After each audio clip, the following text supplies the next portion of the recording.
Hello, welcome to another Boxtail Scoop. We're going to do the dance, the thing. Is it a thing? I don't think it's No, you're not on board. dance. Maybe I'll just put a logo at some point. It's like sign language. This week we have been doing more work on puppet faces, but unfortunately, as you'll see later on, some of it is kind of the work that you have to do behind the scenes, as it were, the stuff that you don't see on the front of the puppet, but that reinforces the inside of the puppet and makes it usable and durable, so that you can use it, for as many shows as you need to.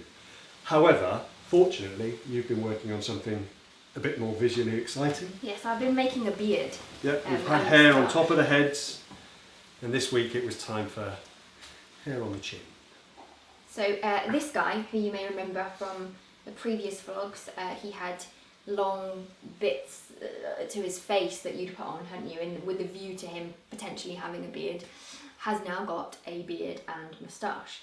So we thought we would talk about how we do it, how we get this to look as realistic as we can. We started off the week with him looking as he did last week, obviously, so he had no facial hair and he also had no eyelids. So we'll show you a picture now, which is how I started with him at the beginning of the week, which was this first stage of putting on the eyelids, which just embed the eyes. I think we spoke about that once before. And then I moved on to start with the beard, and we had a sort of relatively protracted discussion to begin with about what we should do about the kind of protrusions that you'd put onto the face. Yeah, so in the original thing that I'd made, I had built out the chin with those weird sort of pointy things, thinking that you could probably build the beard onto that, or at least it gave a base shape for what it might look like. And I was sort of not sure about that. I wasn't sure about whether in fact it would be easier for me if I took those off so that the face itself only was as a realistic face would be. So therefore the chin was just chin, and then the paper becomes the hair, which is what I normally do. However, we sort of went for a mid ground, didn't we? We went for a compromise. So we kept, you can probably see, I don't know, under there, we kept these bits on the chin here, and then we got rid of the side too. And I coloured in this bit black to make sure that then from the side, if there were any gaps in the hair, it wouldn't look weird. It wouldn't look like his actual face was that shape. So that was the first thing we did, and we'll show you a picture now of those side bits having been cut off.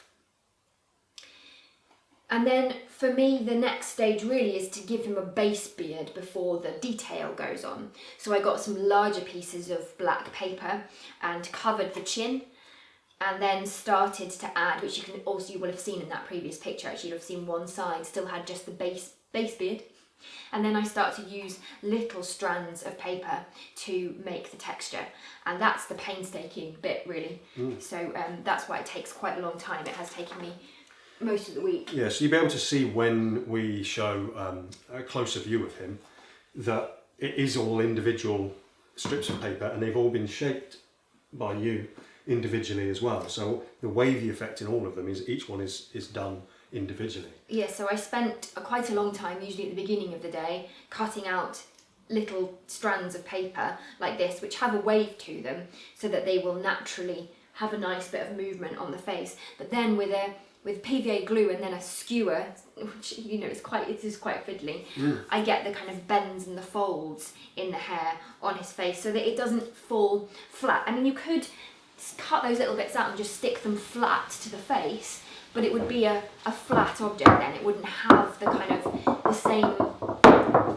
It's autumn, well, nearly. Those bangings there's a conker tree just next to our studio, and the conkers fall down onto the roof. If there is a cheeky squirrel, there are even more conkers, and then a kind of scuttling. Yeah. And it's a flat, sloped roof, so if you hear a bang and then something rolling down, it's because they're rolling off the far end. Yeah. So, apologies for that.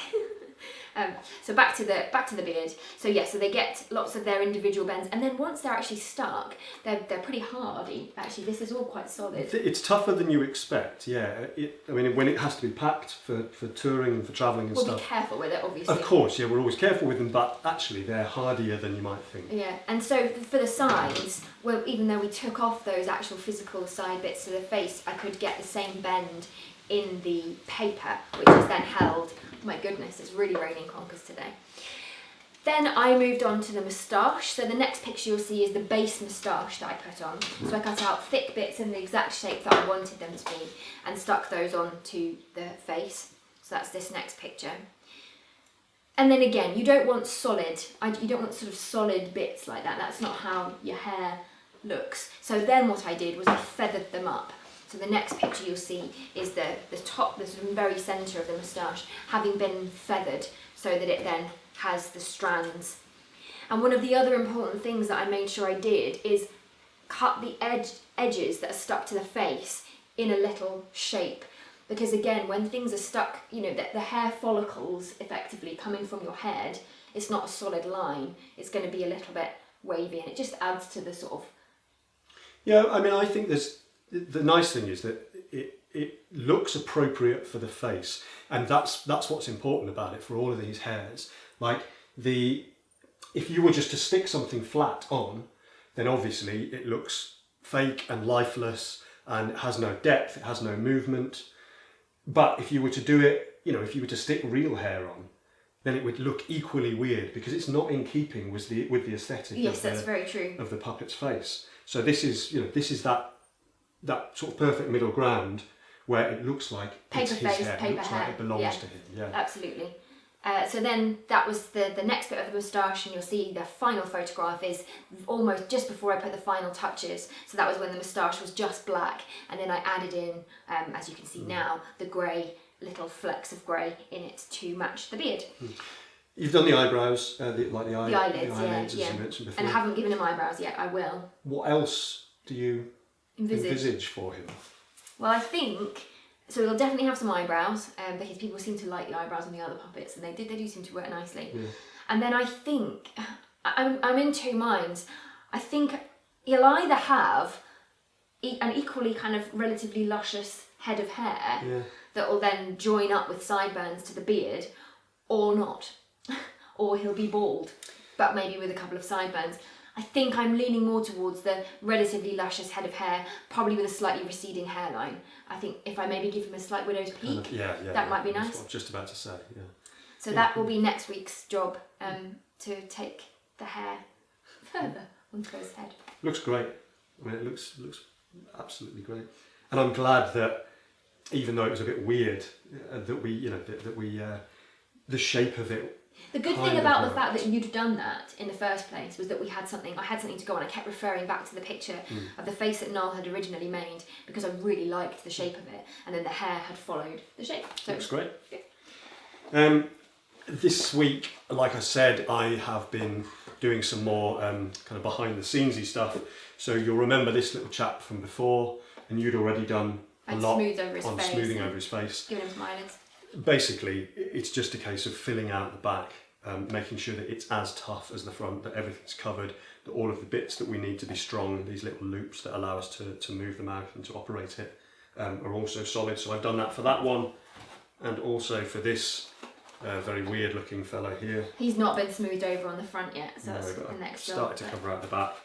And then, because we've got so many to make, I've also I knocked up another quick frame, and I've given that a very basic cover, so that's kind of the very initial stage.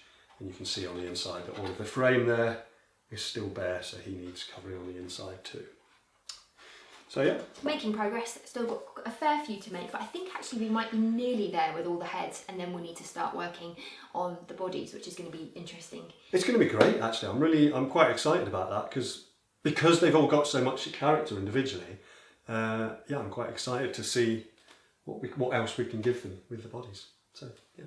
So that's it for this week, and we will see you again, hopefully. Thank you for watching next week. And yes, thank you for watching, and if you have watched to the end again, thank you very much for making it this far. We're trying to put chapters in now, so at least you can sort of skip to seeing the puppets if that's what if you just want to have a quick look at the puppets. But also, if you have enjoyed it, please do hit the subscribe button, hit the notification bell. That helps us get seen by more people, so that would be great. Thanks very much.